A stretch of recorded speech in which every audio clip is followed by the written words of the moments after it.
Ngayong Mother's Day, isang pagkakataon na ikaw ay aming pasalamatan. Hangad namin ang magdulot ng ngiti. Alam namin hindi namin kayang pantayan ang pagmamahal na walang kapantay. At ito po ang aming mensahe mula kay Ate Vina, Ate Ruby, Kuya Edson, Ate Michelle, ako, at syempre, sa pinakamamahal mo, si Tatay! Hoy, Cheesy!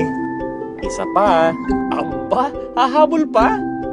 Ops, bago tayo magkalimutan, gusto naming malaman mo, Inay, that we love you mula sa iyong pamilya. Happy Mother's Day!